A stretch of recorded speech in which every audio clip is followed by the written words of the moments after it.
क्या ट्रेडिंग में सफल होने के लिए जन्मजात टैलेंट जरूरी है, या फिर कोई भी इंसान अगर सही नियम और डिसिप्लिन अपनाए तो बाजार में करोड़ों कमा सकता है?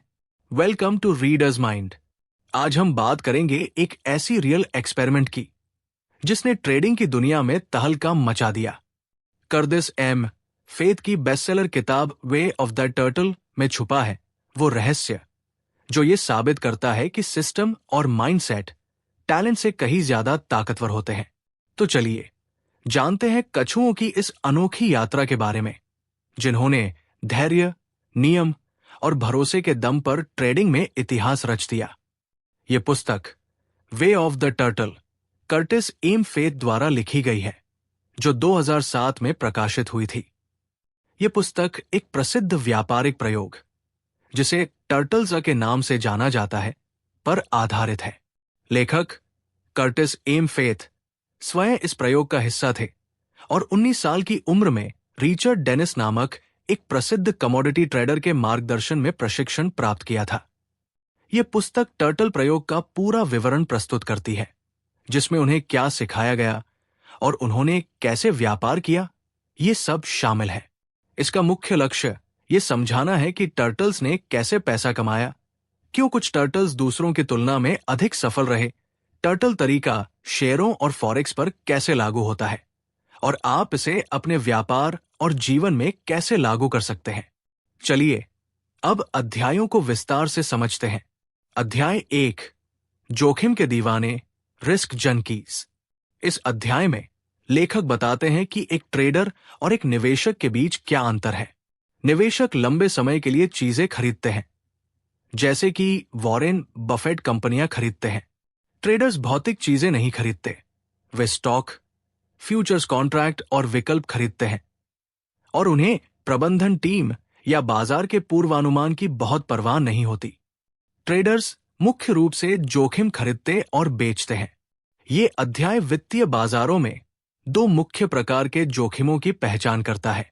तरलता जोखिम, लिक्विडिटी रिस्क, ये वो जोखिम है कि जब आप किसी संपत्ति को बेचना चाहते हैं तो कोई खरीदार नहीं होगा, या जब आप खरीदना चाहते हैं तो कोई विक्रेता नहीं होगा। स्कैल्पर या मार्केट मेकर तरलता जोखिम का व्यापार करते हैं और बिड और आस्क के बीच के अंतर से पैसा कमाते हैं, जिसे स्प्रेड कहा जाता है। आर्बिट्रेज इसी का एक रूप है, जहां एक बाजार की तरलता को दूसरे के लिए ट्रेड किया जाता है। मूल्य जोखिम, प्राइस रिस्क, ये संभावना है कि कीमतें काफी ऊपर या नीचे चली जाएंगी। हेजर्स इस मूल्य जोखिम से छुटकारा पाने पर ध्यान केंद्रित करते हैं। सट्टेबाज या पोजीशन ट्रेडर वे होते हैं जो मूल्य जोखिम को उठाते हैं और कीमतों के बढ़ने या घटने से पैसा कमाते हैं। लेखक एक्मे कॉरपोरेशन, सैम एक स्कैल्पर और मिस्टर आइस एक सट्टेबाज के बीच एक ब्रिटिश पाउंड लेन देन का उदाहरण देकर इन विभिन्न प्रकार के ट्रेडर्स के कार्यों को स्पष्ट करते हैं। यह भी समझाया गया है कि कैसे सामूहिक धारणा में बदलाव से कीमतों में उतार चढ़ाव आता है और कैसे फर्स्ट ट्रेडर्स में घबराहट बड़ी चालों को जन्म दे सकती है। लेखक ये भी बताते हैं कि ट्रेडिंग पिट्स, जहां पहले शारीरिक रूप से व्यापार होता था, अब इलेक्ट्रॉनिक एक्सचेंजों से बदल रहे हैं, जिससे निष्पादन लागत कम हो गई है और अधिक बार व्यापार करने के अवसर पैदा हुए हैं। हालांकि तरीके बदल गए हैं, ट्रेडर, स्कैल्पर और सट्टेबाज अभी भी मौजूद है, बस अब वे स्क्रीन के पीछे छिपे हैं। अध्याय 2, टर्टल के दिमाग को साधना, टेमिंग द टर्टल माइंड। इस अध्याय का मुख्य विचार यह है कि बाजार मानव भावनाओं से बने होते हैं और सफल ट्रेडर इन मानवीय भावनाओं से उत्पन्न अवसरों को पहचानते हैं और उनका लाभ उठाते हैं। व्यवहारिक वित्त, बिहेवियरल फाइनेंस का क्षेत्र बताता है कि लोग अनिश्चितता की परिस्थितियों में व्यवस्थित त्रुटियां, सिस्टमैटिक एरर्स करने के प्रवण होते हैं। जब पैसे के दाव पर होता है तो लोग शायद ही कभी पूरी तरह से तर्कसंगत निर्णय लेते हैं। टर्टल का तरीका काम करता है और करता रहेगा, क्योंकि ये व्यवस्थित और दोहराई जाने वाली तर्कहीनता पर आधारित है, जो हर व्यक्ति में निहित है। अध्याय उन विशिष्ट संज्ञानात्मक पूर्वाग्रहों, कॉग्निटिव बियासेस की पहचान करता है जो व्यापार को प्रभावित करते हैं। हानि से बचना, लॉस अवर्जन लाभ प्राप्त करने की तुलना में हानि से बचने की तीव्र प्राथमिकता। डूबी हुई लागत का प्रभाव, संक कॉस्ट्स इफेक्ट, पहले से खर्च किए गए पैसे को भविष्य में खर्च किए जाने वाले पैसे से अधिक मूल्यवान मानना। ये अक्सर गलत निर्णय लेने की ओर ले जाता है। प्रवृत्ति प्रभाव, डिस्पोजिशन इफेक्ट, लाभ को जल्दी बंद करना और नुकसान को चलने देना। परिणाम पूर्वाग्रह, आउटकम बायस, निर्णय को उसके परिणाम से आंकना, न कि उस समय के निर्णय की गुणवत्ता से। नवीनता पूर्वाग्रह, रीसेंसी बायस, हाल के डेटा या अनुभव को पुराने डेटा से अधिक महत्व देना। एंकरिंग, एंकरिंग, आसानी से उपलब्ध जानकारी पर बहुत अधिक निर्भर करना। बैंडवैगन प्रभाव, बैंडवैगन इफेक्ट, चीजों पर इसलिए विश्वास करना क्योंकि कई अन्य लोग उन पर विश्वास करते हैं। छोटी संख्याओं के कानून में विश्वास, belief in the law of small numbers, बहुत कम जानकारी से अनुचित निष्कर्ष निकालना। इन पूर्वाग्रहों से बचकर ट्रेडर को महत्वपूर्ण लाभ मिल सकता है। अध्याय विभिन्न व्यापारिक शैलियों, ट्रेडिंग स्टाइल्स पर भी चर्चा करता है। ट्रेंड फॉलोइंग, ट्रेंड फॉलोइंग, कई महीनों तक बड़ी मूल्य गतिविधियों का लाभ उठाना आमतौर पर अधिक खोने वाले ट्रेडों की संख्या होती है और बड़े ट्रेंड रिवर्सल से नुकसान होता है। Counter trend trading, counter trend trading, जब बाजार ट्रेंडिंग नहीं होते हैं तो पैसा कमाना, नए उच्च स्तरों के करीब बेचना। Swing trading, swing trading trend following के समान लेकिन छोटी अवधि, कुछ दिनों के लिए। डे ट्रेडिंग, डे ट्रेडिंग, अत्यंत अल्पकालिक समय सीमा, दिन के अंत से पहले ट्रेड से बाहर निकलना। इसमें पोजीशन ट्रेडिंग, स्कैल्पिंग या आर्बिट्रेज शामिल हो सकते हैं। अंत में लेखक 4 बाजार स्थितियों, 4 मार्केट स्टेट्स का वर्णन करते हैं। स्थिर और शांत, स्थिर और अस्थिर, ट्रेंडिंग और शांत, और ट्रेंडिंग और अस्थिर। एक टर्टल कभी भी बाजार की दिशा की भविष्यवाणी करने की कोशिश नहीं करता, बल्कि ये देखता है कि बाजार किस स्थिति में है। अध्याय 3, पहले $2 मिलियन सबसे मुश्किल। The first $2 million is the toughest. ये अध्याय रिचर्ड डेनिस के टर्टल प्रशिक्षण सत्रों का विवरण देता है जो शिकागो के यूनियन लीग क्लब में आयोजित हुए थे। लेखक, जो उस समय 19 वर्ष के थे, 13 छात्रों के पहले बैच का हिस्सा थे।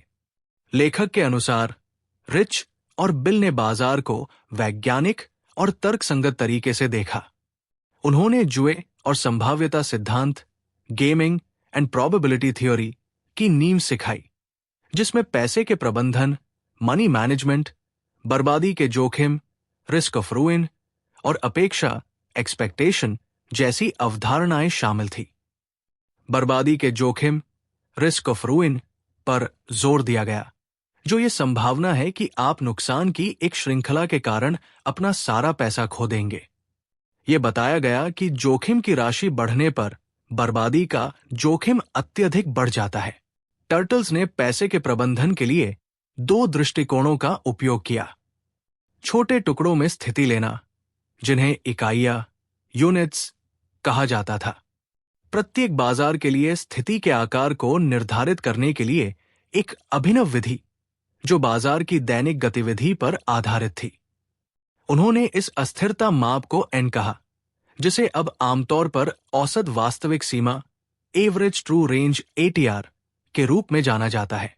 यह सुनिश्चित करता था कि विभिन्न ट्रेडों में समान डॉलर मूल्य का उतार चढ़ाव हो। टर्टल्स को एक बढ़त, एज के साथ व्यापार करना सिखाया गया, जिसका अर्थ है एक व्यवस्थित लाभ, सिस्टमैटिक एडवांटेज। यह बताया गया कि ऐतिहासिक परीक्षणों के दौरान नुकसान की अवधि से गुजरने के लिए सकारात्मक अपेक्षा, पॉजिटिव एक्सपेक्टेशन में विश्वास महत्वपूर्ण था। अपेक्षा ये निर्धारित करती है कि लंबे समय में क्या होता है, और टर्टल्स ने नुकसान को व्यापार करने की लागत के रूप में देखा। टर्टल जिस विशिष्ट विधि का उपयोग करते थे वो ब्रेकआउट के रूप में जानी जाती थी, जिसे कभी कभी डॉनकियन चैनल्स भी कहा जाता था। लेखक ने जोर देकर कहा कि नियम उतने महत्वपूर्ण नहीं थे जितना कि उन्हें लगातार लागू करना। लेखक ने टर्टल तरीके के 4 मूल सिद्धांतों को संक्षेप में बताया। एक बढ़त के साथ व्यापार करें। ट्रेड विद एन एज एक व्यापारिक रणनीति खोजें जो सकारात्मक अपेक्षा के कारण लंबे समय में सकारात्मक रिटर्न उत्पन्न करे। 2. जोखिम का प्रबंधन करें। मैनेज रिस्क, जोखिम को नियंत्रित करें ताकि आप व्यापार जारी रख सकें। 3. संगत रहें। बी कंसिस्टेंट, अपनी प्रणाली की सकारात्मक अपेक्षा प्राप्त करने के लिए अपनी योजना को लगातार निष्पादित करें। 4. इसे सरल रखें। कीप इट सिंपल, हमारा तरीका सरल था। हर ट्रेंड को पकड़े। लेखक ने फरवरी हीटिंग ऑयल के अपने शुरुआती अनुभव का वर्णन किया, जहां सिस्टम के नियमों का लगातार पालन करने से उन्हें अन्य टर्टल्स की तुलना में लगभग 3 गुना अधिक लाभ हुआ। इससे उन्हें एहसास हुआ कि भावनात्मक और मनोवैज्ञानिक शक्ति सफल व्यापार में सबसे महत्वपूर्ण कारक है। रिचर्ड डेनिस ने लेखक को $2 मिलियन का खाता दिया क्योंकि उन्होंने हीटिंग ऑयल के रुझान को सबसे अच्छी तरह संभाला था। अध्याय 4, एक टर्टल की तरह सोचें। थिंक लाइक अ टर्टल। इस अध्याय का मुख्य संदेश यह है कि सफल व्यापार सही होने के बारे में नहीं है, बल्कि सही ढंग से व्यापार करने के बारे में है। लेखक का मानना है कि रिचर्ड डेनिस और बिल एकहार्ड के बीच की शर्त, क्या व्यापार सिखाया जा सकता है, एक ड्रॉ थी, क्योंकि कुछ टर्टल्स सफल नहीं रहे और अंतर उनके व्यक्तिगत मनोवैज्ञानिक बनावट पर निर्भर करता था। टर्टल की तरह सोचने का अर्थ है सही होने की परवाह न करें। Don't care about being right. Turtle पैसे कमाने की परवाह करते हैं, भविष्य की भविष्यवाणी करने की नहीं।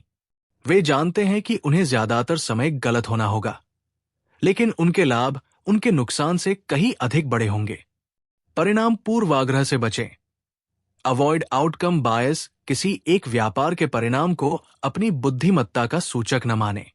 यदि आप अपनी योजना पर टिके रहते हैं तो लगातार 10 खोने वाले व्यापार भी अच्छी ट्रेडिंग हो सकते हैं। अतीत को भूल जाओ। Forget the past. टर्टल अतीत से सीखते हैं लेकिन उसकी चिंता नहीं करते। वे नवीनता पूर्वाग्रह, रीसेंसी बायस से बचते हैं, ये जानते हुए कि हाल का अतीत किसी अन्य ऐतिहासिक समय अवधि से अधिक महत्वपूर्ण नहीं है। कोको के बाजार में लगातार 17 खोने वाले व्यापारों का उदाहरण दिया गया है, जिसके बाद एक बहुत बड़ा विजेता व्यापार हुआ। भविष्य की भविष्यवाणी न करें, बल्कि संभावनाओं में सोचें। Don't predict the future, think in probabilities. Turtle भविष्य को संभाव्यताओं और संभावनाओं के संदर्भ में देखते हैं, न कि निश्चित भविष्यवाणियों के रूप में। व्यापार बीमा करने जैसा है। आप जोखिमों के मुकाबले भुगतान की संभावित लागत से कम पर नीतियां बेचते हैं। मासिक रिटर्न और व्यक्तिगत ट्रेडों के परिणाम के वितरण के हिस्टोग्राम का उपयोग करके यह समझाया गया है कि विजेता ट्रेडों की तुलना में हारने वाले ट्रेडों की संख्या बहुत अधिक हो सकती है, लेकिन विजेता ट्रेड नुकसान की भरपाई के लिए पर्याप्त बड़े होते हैं। अपनी ट्रेडिंग की जिम्मेदारी लें।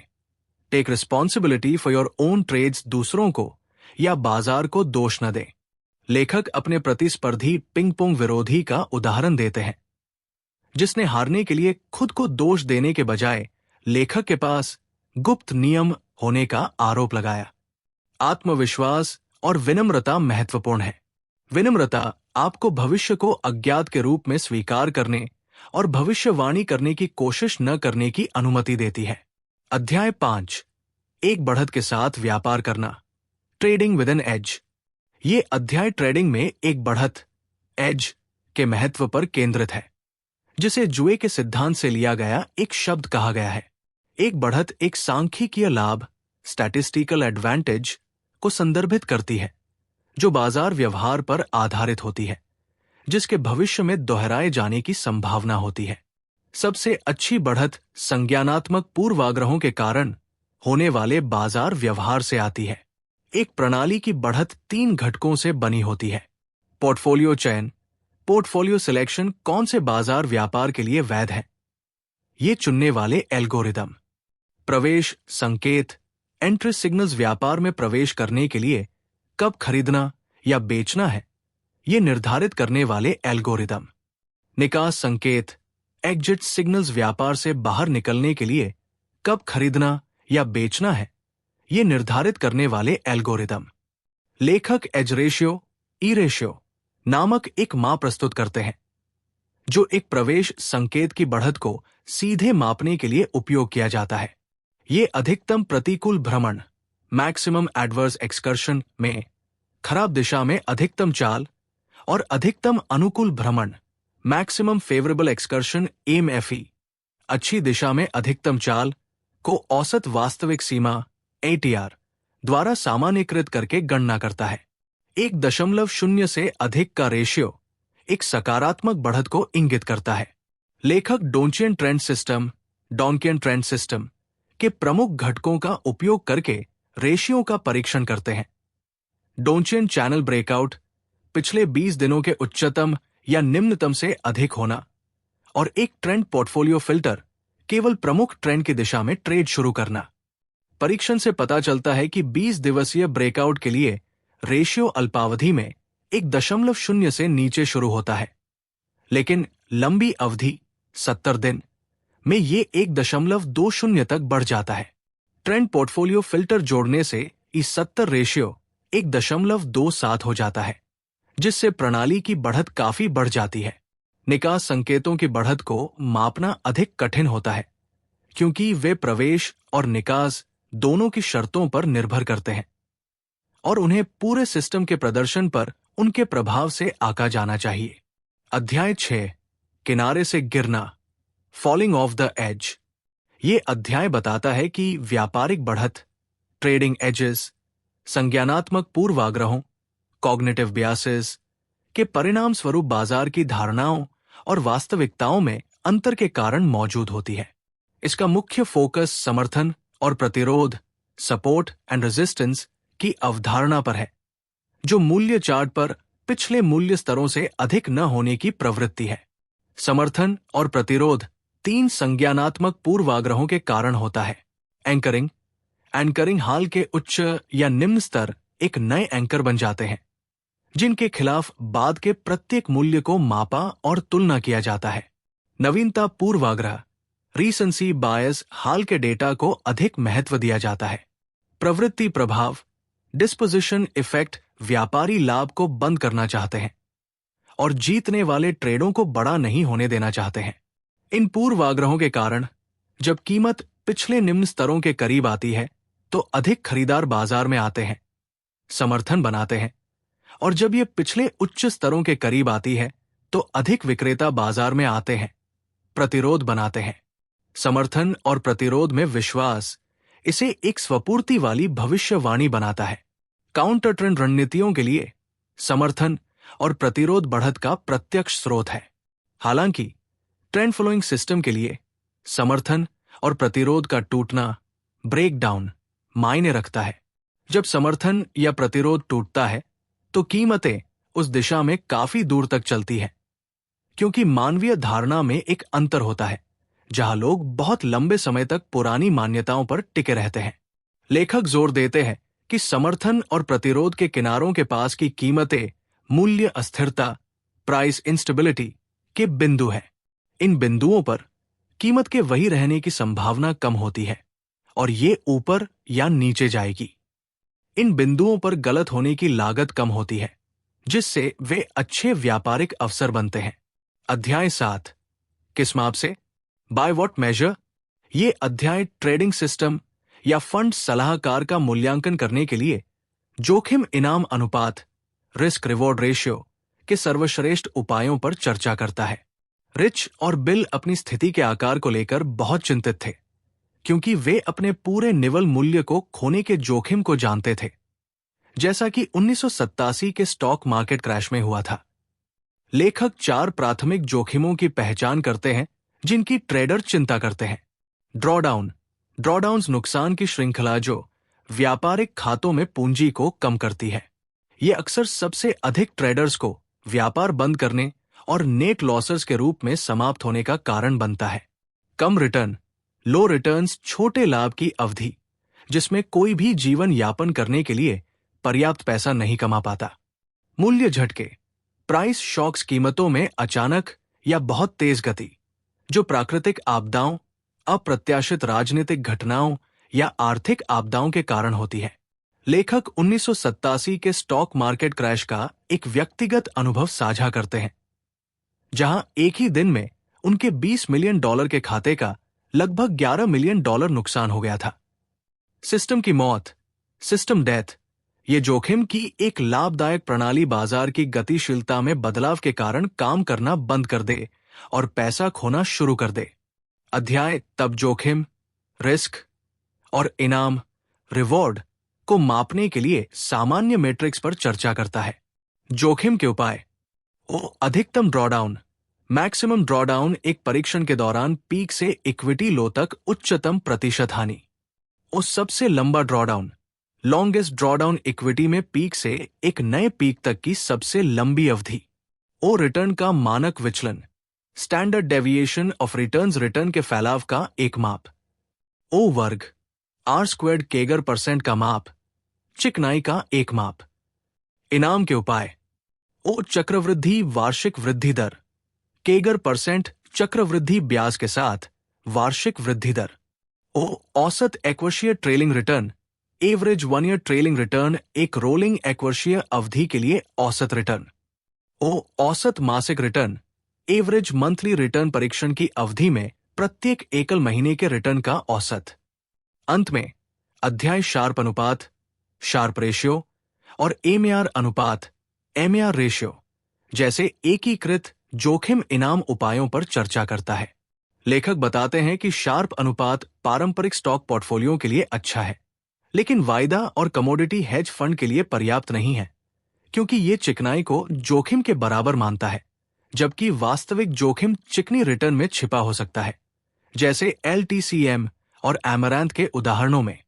एमएआर अनुपात, जो वार्षिक रिटर्न को सबसे बड़े ड्रॉडाउन से विभाजित करता है, एक जल्दी और गंदा उपाय है, लेकिन महीनांत के आंकड़े वास्तविक ड्रॉडाउन को कम आंक सकते हैं। अध्याय 8, जोखिम और धन प्रबंधन, रिस्क एंड मनी मैनेजमेंट। इस अध्याय में बताया गया है कि धन प्रबंधन, मनी मैनेजमेंट एक कला से अधिक धर्म जैसा है।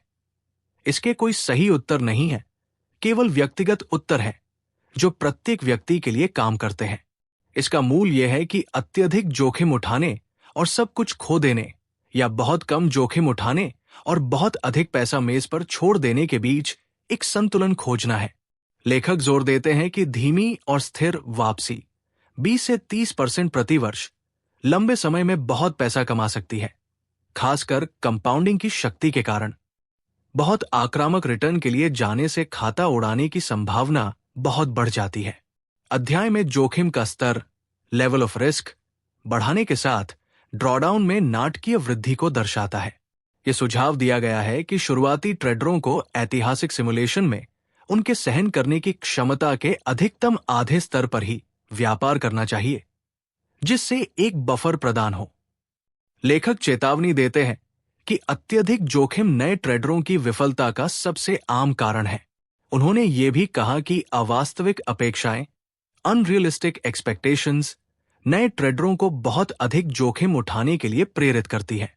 बर्बादी का जोखिम, रिस्क ऑफ रूइन की अवधारणा पर फिर से विचार किया गया है। लेखक का मानना है कि ट्रेडर अक्सर यादृच्छिक प्रतिकूल बाजार व्यवहार के शिकार नहीं होते, बल्कि अपनी विश्लेषण में गंभीर गलतियां करते हैं। सफल व्यापार न करने के प्रमुख कारण ये हैं: कोई योजना नहीं, नो प्लान, ट्रेडरों का अंतर्ज्ञान, अफवाहों या भविष्य की भविष्यवाणी पर आधारित व्यापार, बहुत अधिक जोखिम, टू मच रिस्क, अत्यधिक आक्रामक जोखिम स्तर पर व्यापार करना, अवास्तविक अपेक्षाएं, अनरियलिस्टिक एक्सपेक्टेशंस, ये मानना कि वे बहुत कम प्रशिक्षण के साथ बाजार को हरा सकते हैं। टर्टल के लिए प्राथमिक लक्ष्य खेल में बने रहना था।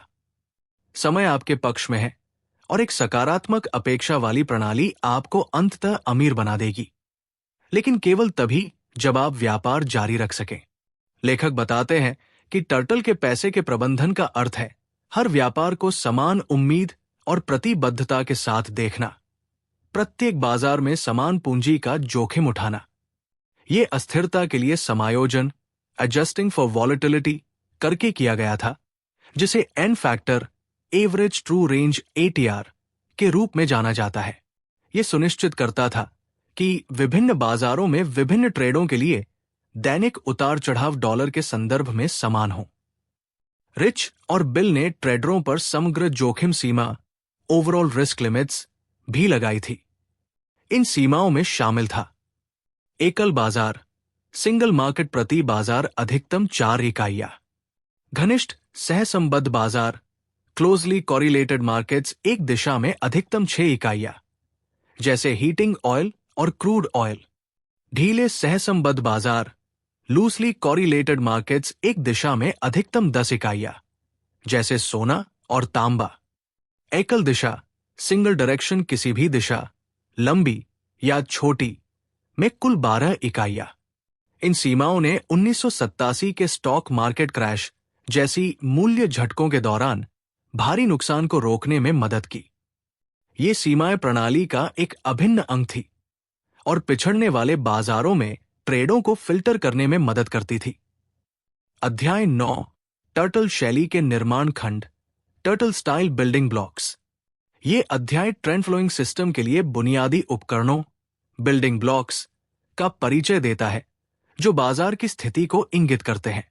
लेखक जोर देते हैं कि कोई भी हमेशा काम करने वाले गुप्त सूत्र नहीं है, बल्कि ऐसे उपकरण हैं जो ट्रेंड के शुरू या समाप्त होने की संभावना को बेहतर ढंग से पहचानने में मदद करते हैं।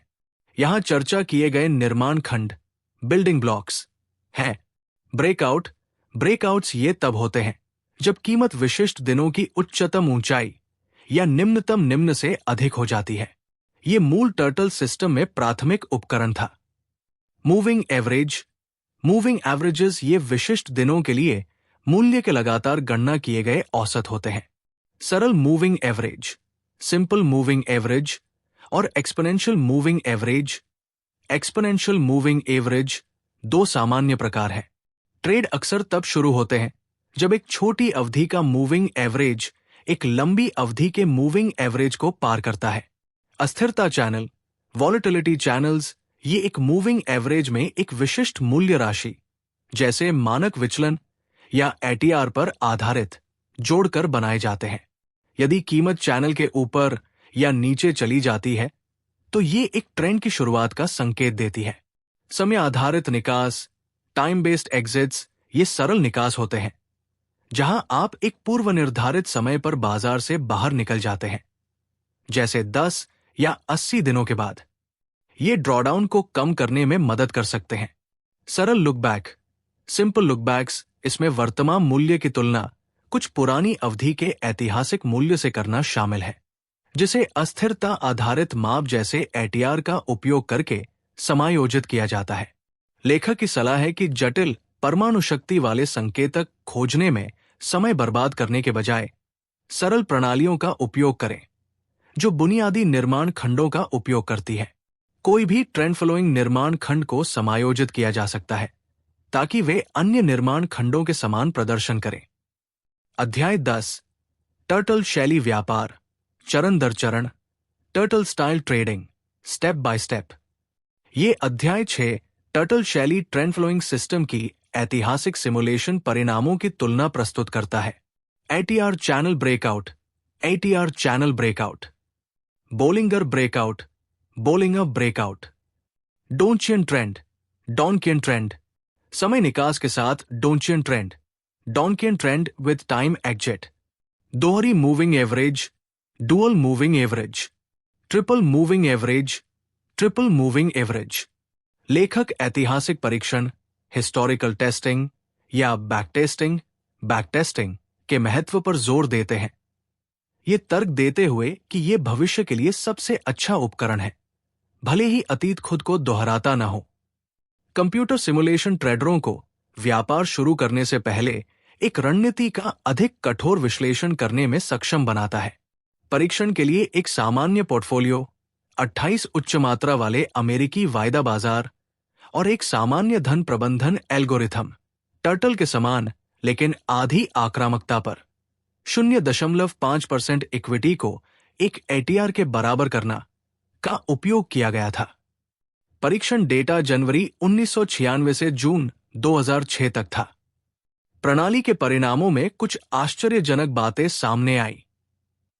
समय आधारित निकास वाले डोंचियन ट्रेंड सिस्टम ने ब्रेकआउट आधारित निकास से कहीं बेहतर प्रदर्शन किया।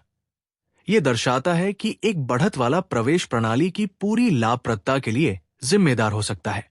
डोंचियन सिस्टम ने दूसरों की तुलना में खराब प्रदर्शन किया। यह दर्शाता है कि ब्रेकआउट ने टर्टल कार्यक्रम के बाद से अपनी कुछ बढ़त खो दी है। दोहरी मूविंग एवरेज सिस्टम ने अपने अधिक जटिल समकक्ष ट्रिपल मूविंग एवरेज सिस्टम से बेहतर प्रदर्शन किया। यह सरल प्रणालियों की प्रभावशीलता पर जोर देता है। यह भी बताया गया कि स्टॉप जोड़ने से हमेशा प्रणाली का प्रदर्शन बेहतर नहीं होता और कुछ प्रणालियों के लिए बिना स्टॉप के या अंतर्निहित स्टॉप के साथ बेहतर प्रदर्शन होता है। ट्रेंड फॉलो करने वालों के लिए ड्रॉडाउन प्रवेश जोखिम से नहीं, बल्कि लाभ वापस देने गिविंग बैक प्रॉफिट्स से आते हैं। ऐतिहासिक परीक्षण परिणामों और वास्तविक व्यापार में सामने आने वाले विसंगतियों के 4 प्रमुख स्रोत हैं। ट्रेडर प्रभाव, ट्रेडर एफेक्ट्स।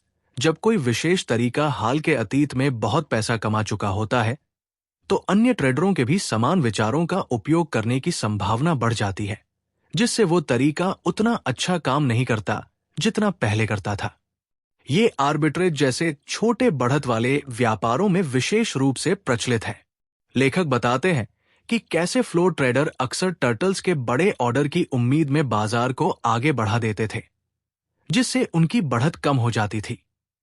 यादृच्छिक प्रभाव, रैंडम इफेक्ट्स। ऐतिहासिक परीक्षण पूरी तरह से यादृच्छिक संयोग के परिणाम स्वरूप अंतर्निहित बढ़त की तुलना में बेहतर प्रदर्शन दिखा सकता है। लेखक दिखाते हैं कि पूरी तरह से यादृच्छिक प्रणालियों में भी 10.5 वर्षों में 16.9% का रिटर्न हो सकता है, जो केवल यादृच्छिक घटनाओं के कारण महत्वपूर्ण भिन्नता दर्शाता है। यहां तक कि एक छोटी सी बढ़त जोड़ने पर भी व्यक्तिगत परीक्षणों के बीच बड़ी भिन्नता रहती है। यह दर्शाता है कि भाग्य वास्तविक ट्रेडरों और फंडों के प्रदर्शन में बड़ी भूमिका निभाता है। अनुकूलन विरोधाभास, ऑप्टिमाइजेशन पैराडॉक्स। मापदंडों जैसे मूविंग एवरेज में दिनों की संख्या का चयन करने का कार्य ही बैकटेस्ट के भविष्यवाणी मूल्य को कम कर देता है। यह विरोधाभास कहता है कि अनुकूलन भविष्य में प्रणाली के बेहतर प्रदर्शन की संभावना को बढ़ाता है, लेकिन सिमुलेशन द्वारा संकेत दिए गए प्रदर्शन के समान प्रदर्शन करने की संभावना को कम करता है। लेखक दिखाते हैं कि सही ढंग से अनुकूलन करना हमेशा वांछनीय होता है, क्योंकि ये प्रणाली के प्रदर्शन की विशेषताओं को बेहतर ढंग से समझने में मदद करता है। ओवरफिटिंग या कर्व फिटिंग।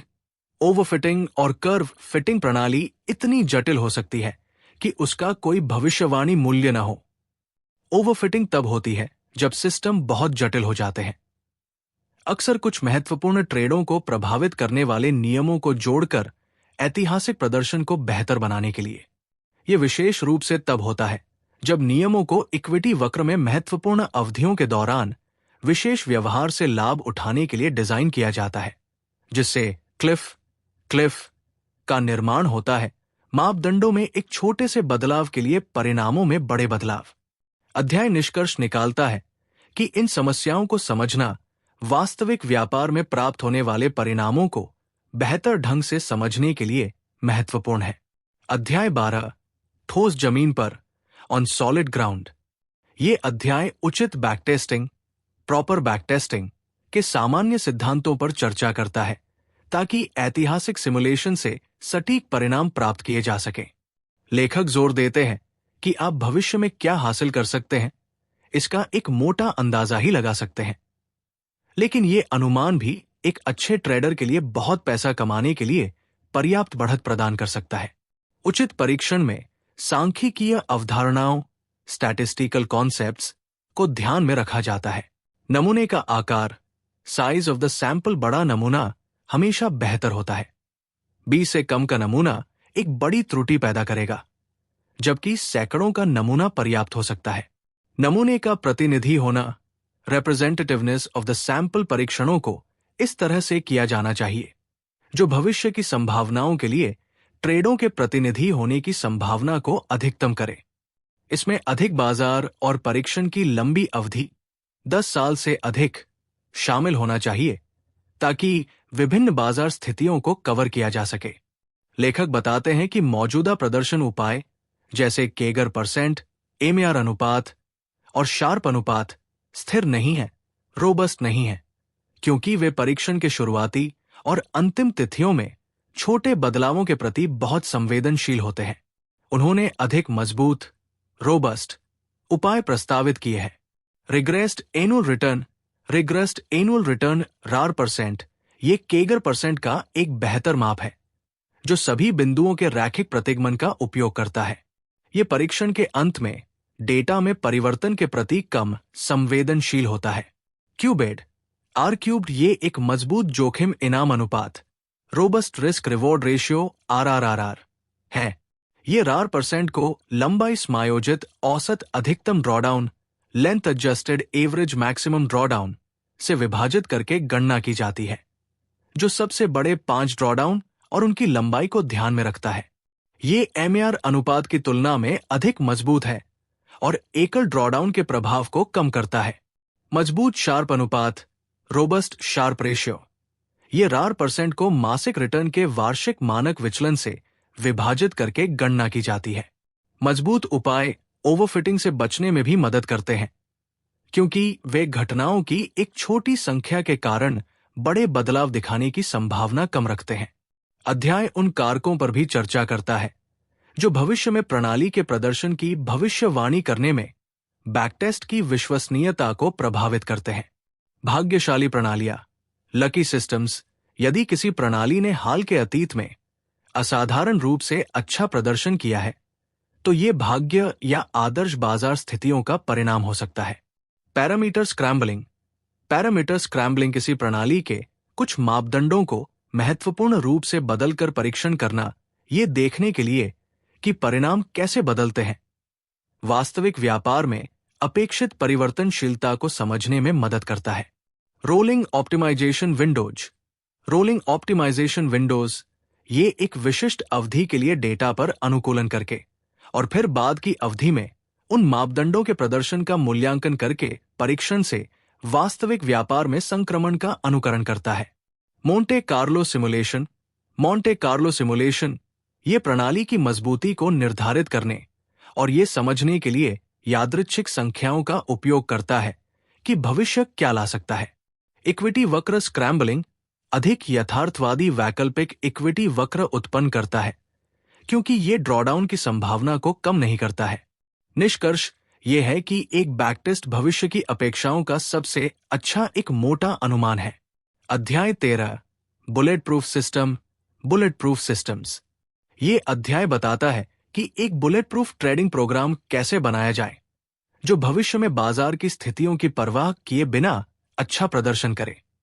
लेखक जोर देते हैं कि कोई भी सही प्रणाली नहीं है और विभिन्न प्रणालियां विभिन्न बाजार स्थितियों में बेहतर प्रदर्शन करती है। भविष्य अज्ञात है और डेटा की कमी के कारण प्रणालियों के सापेक्ष प्रदर्शन की सटीक भविष्यवाणी करना असंभव है। एक मजबूत ट्रेडिंग प्रोग्राम की 2 प्रमुख विशेषताएं हैं। विविधता, डाइवर्सिटी प्रकृति की तरह एक मजबूत ट्रेडिंग प्रोग्राम 1 या 2 प्रजातियों, प्रणालियों पर निर्भर नहीं करता है। बाजार विविधीकरण, मार्केट डाइवर्सिफिकेशन, अधिक बाजारों में व्यापार करके समग्र ट्रेडिंग की मजबूती में सुधार करें, खासकर उन बाजारों में जो एक दूसरे से अत्यधिक सहसंबद्ध नहीं है। टर्टल्स केवल सबसे तरल बाजारों में व्यापार करते थे। लेखक ये भी सुझाव देते हैं कि कुछ बाजार वर्गों, मौलिक संचालित, सट्टेबाज संचालित और एकत्रित व्युत्पन्न बाजार के बीच मूलभूत अंतर होते हैं और आपकी प्रणाली के आधार पर कुछ वर्गों को बाहर करना उचित हो सकता है। ट्रेडर मेमोरी के कारण बाजार का चरित्र समय के साथ बदल सकता है, इसलिए सभी उपयुक्त बाजारों में व्यापार करना महत्वपूर्ण है। सिस्टम विविधीकरण, सिस्टम डाइवर्सिफिकेशन एक ही समय में एक से अधिक प्रणालियों का उपयोग करके ट्रेडिंग प्रोग्राम की मजबूती को बढ़ाए, खासकर यदि सिस्टम काफी भिन्न हो, जैसे कि लंबे ब्रेकआउट और छोटे ब्रेकआउट को जोड़ना। सादगी, सिंप्लिसिटी जटिल प्रणालियां विशिष्ट बाजार स्थितियों पर अधिक निर्भर होती है। सरल नियम अधिक मजबूत होते हैं क्योंकि वे परिस्थितियों की एक बड़ी विविधता में काम करते हैं। सारांश में, एक मजबूत ट्रेडिंग प्रोग्राम इस आधार पर बनाया गया है कि आप भविष्य की विशिष्ट बाजार स्थितियों की भविष्यवाणी नहीं कर सकते। ये अनुकूलनीय या सरल प्रणालियों का निर्माण करके इसे पूरा करता है जो बाजार की स्थितियों पर विशेष रूप से निर्भर नहीं होती है। ये भविष्य में अधिक सुसंगत प्रदर्शन देने की संभावना है। अध्याय 14, अपने राक्षसों पर विजय प्राप्त करना, मास्टरिंग योर डीमंस। ये अध्याय इस बात पर केंद्रित है कि सफल व्यापार के लिए मनोवैज्ञानिक अनुशासन, साइकोलॉजिकल डिसिप्लिन कितना महत्वपूर्ण है। लेखक रिचर्ड डेनिस के इस उद्धरण को दोहराते हैं, मैं हमेशा कहता हूं कि आप मेरे ट्रेडिंग नियमों को अखबार में प्रकाशित कर सकते हैं और कोई भी उनका पालन नहीं करेगा। कुंजी संगति और अनुशासन है। कुछ टर्टल्स इसलिए सफल नहीं हो पाए क्योंकि उन्हें यह विश्वास करने में कठिनाई हुई कि रिचर्ड डेनिस ने केवल कुछ सरल नियम सिखाए थे। उन्हें लगा कि कोई गुप्त जानकारी होनी चाहिए। लेखक इसे असुरक्षा और विशेष महसूस करने की आवश्यकता से जोड़ते हैं क्योंकि गुप्त ज्ञान अहंकार को पोषित करता है। अध्याय में बताया गया है कि अहंकार, ईगो, एक ट्रेडर के रूप में आपका दोस्त नहीं है। ये सही होना चाहता है, it wants to be right. ये भविष्यवाणी करना चाहता है, इट वॉन्ट्स टू प्रिडिक्ट। ये रहस्य जानना चाहता है, it wants to know secrets. विवेकपूर्ण व्यापार, डिस्क्रेशनरी ट्रेडिंग अहंकार को पोषित करता है, जबकि व्यवस्थित व्यापार, सिस्टमैटिक ट्रेडिंग नहीं करता। लेखक एक पिंग पोंग टूर्नामेंट का उदाहरण देते हैं जहां उनका बेहतर प्रतिद्वंद्वी अपनी हार का श्रेय इस बात को देता है कि लेखक के पास गुप्त रहस्य थे, जबकि वास्तव में प्रतिद्वंद्वी का अहंकार और जीत की इच्छा उसके प्रदर्शन में बाधा बनी। विनम्रता, ह्यूमिलिटी एक महान ट्रेडर बनने के लिए महत्वपूर्ण है। यह आपको भविष्य को अज्ञात के रूप में स्वीकार करने, भविष्यवाणी करने की कोशिश न करने और नुकसान को व्यक्तिगत रूप से न लेने की अनुमति देती है। लेखक खुद के अनुभव साझा करते हैं कि कैसे उन्हें दूसरों पर अपनी असभ्यता एज के बारे में सोचना पड़ा और कैसे उन्हें अपनी गलतियों से सीखना पड़ा। संगति, कंसिस्टेंसी सफल व्यापार की कुंजी है।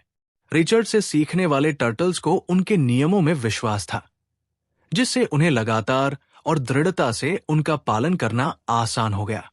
ये विश्वास विकसित करने का सबसे अच्छा तरीका ट्रेडिंग सिमुलेशन सॉफ्टवेयर का उपयोग करके प्रणालियों का स्वयं पता लगाना है। लेखक जोर देते हैं कि वो स्वयं एक ट्रेडर के रूप में असामान्य थे क्योंकि उन्हें संगति बनाए रखना मुश्किल नहीं लगा, और सलाह देते हैं कि जिन्हें कठिनाई होती है वे ट्रेडिंग मनोविज्ञान पर अन्य लेखकों से सलाह ले। टर्टल से सीखे गए प्रमुख पाठ फिर से दोहराए गए हैं। 1. एक बढ़त के साथ व्यापार करें। 2. जोखिम का प्रबंधन करें। 3. संगत रहें। 4. इसे सरल रखें। अध्याय इस बात पर जोर देता है कि नियमों का पालन करना बहुत मुश्किल हो सकता है क्योंकि लाभ अक्सर असामान्य और बड़े ट्रेंड से आते हैं जिनके बीच महीनों या साल भी बीत सकते हैं। उपसंहार, एपिलॉग। इस अंतिम अध्याय में कर्टिस फेद बताते हैं कि एक ट्रेडर का जीवन जीना उनके जीवन के अन्य पहलुओं को कैसे प्रभावित करता है। ट्रेडिंग के अनुभवों ने उन्हें संज्ञानात्मक पूर्वाग्रहों को पहचानने और उनके आसपास काम करने का तरीका सिखाया है, न केवल बाजारों में बल्कि उनके व्यक्तिगत जीवन में भी। लेखक ने एक ट्रेडर के रूप में जीवन के कई महत्वपूर्ण सबक साझा किए हैं। अपना रास्ता खुद चुनें, take your own path. Trading ने उन्हें अलग होने, दूसरों से असहमत होने और अपनी राह पर चलने का महत्व सिखाया है। जोखिम को स्वीकार करें, एम्ब्रेस रिस्क। कुछ भी दांव पर नहीं लगाया, कुछ भी हासिल नहीं किया। जोखिम आपका दोस्त है, इसे समझें, इसे नियंत्रित करें और इससे डरे नहीं। ट्रेडर्स अच्छे अपेक्षा के साथ जोखिम लेते हैं और नियमित रूप से हारने की उम्मीद करते हैं। असफलता से सीखें। लर्न फ्रॉम फेलियर असफलता सीखने के लिए एक आवश्यक शर्त है। बच्चे नई भाषाएं आसानी से इसलिए सीखते हैं क्योंकि वे गलतियां करने या मूर्ख लगने से डरते नहीं हैं। डूबी हुई लागतों को छोड़ दें। Let go of sunk costs यदि आप गलत रास्ते पर हैं, जैसे एक नापसंद करियर या एक असफल रिश्ता, तो डूबी हुई लागतों की चिंता न करें। एक ट्रेडर वास्तविकता से नहीं छिपता है। जब बाजार संकेत देता है कि एक व्यापार काम नहीं कर रहा है, तो यह उम्मीद करने का समय नहीं है कि चीजें बदल जाएंगी, बल्कि व्यापार से बाहर निकलने का समय है। पैसे के प्रति दृष्टिकोण, पर्सपेक्टिव ऑन मनी, लेखक का मानना है कि यदि आप पैसा बहुत बुरी तरह से नहीं चाहते हैं, तो पैसा कमाना आसान होता है। उन्होंने स्वयं अमीर होने और फिर लगभग दिवालिया होने का अनुभव किया है और पाया है कि सच्ची खुशी पैसे से नहीं आती, बल्कि उन चीजों से आती है जिनका आप आनंद लेते हैं और जीवन के अनुभवों से। उनके व्यक्तिगत अनुभव ने उन्हें दूसरों के प्रति अधिक सहानुभूतिपूर्ण बनाया और उन्हें मूल्यवान प्रबंधन कौशल सिखाया। निष्कर्ष ये है कि डरने से वास्तविकता कभी भी उतनी बुरी नहीं होती जितनी डर से होती है। लेखक पाठकों को अपने सपनों का पीछा करने के लिए प्रोत्साहित करते हैं, भले ही उनमें असफलता का जोखिम हो, क्योंकि प्रयास करने से ही सफलता या एक नई, अधिक महत्वपूर्ण लक्ष्य की प्राप्ति हो सकती है। तो दोस्तों, वे ऑफ द टर्टल हमें सिखाती है कि ट्रेडिंग कोई गुप्त कला नहीं, बल्कि एक प्रोसेस है जिसे सीखा और दोहराया जा सकता है। डिसिप्लिन, सिंप्लिसिटी और लॉन्ग टर्म थिंकिंग, यही है टर्टल ट्रेडर्स की असली ताकत। अगर आपको ये वीडियो पसंद आया तो लाइक करें, कमेंट में बताएं कि आपको सबसे ज्यादा क्या सीखने को मिला, और रीडर्स माइंड को सब्सक्राइब करना न भूलें ताकि हम आपके लिए लाते रहें ऐसी ही शानदार किताबों की गहराई से की गई समरीज। मिलते हैं अगली वीडियो में एक और दमदार किताब के साथ। तब तक के लिए सोचिए, सीखिए और समझदारी से निवेश कीजिए।